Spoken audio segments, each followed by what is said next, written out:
Good morning. Praise the Lord. ఈరోజు దేవుడు మనతో మాట్లాడుతున్న వాక్యాన్ని ధ్యానిద్దామా. కీర్తనల గ్రంథము 4వ కీర్తన 2వ వచనము. నరులారా, ఎంతకాలము నా గౌరవమును అవమానంగా మార్చెదరు? ఎంతకాలము వ్యర్థమైన దానిని ప్రేమించెదరు? ఎంతకాలము అబద్ధమైన వాటిని వెతుకెదరు? ప్రభువు మనతో మాట్లాడుతున్న మాట అండి. వ్యర్థమైన వాటిని ఇంకెన్ని రోజులు మీరు ఇలా చేస్తారు?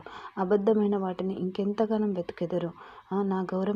నా యొక్క గౌరవాన్ని మీరు ఇంకెన్ని రోజులు ఇలా అవమానంగా మార్చెదరని మనల్ని దేవుడు క్వశ్చన్ మార్క్ వేస్తున్నాడండి. సో మనం ఈ విధంగా అడిగినప్పుడు మన దగ్గర నుండి సమాధానం ఏమై ఉంటుందండి? ఎలా సమాధానం చెప్తాం మనం తీర్పు దినాన? కాబట్టి మనము ఈ అబద్ధాలకు దూరంగా ఉందాం. వ్యర్థమైన వాటిని ప్రేమించట్లో దూరంగా ఉందాం. దేవుని యొక్క నామాన్ని గణపరిచే వారిగా మనం ఉందామండి.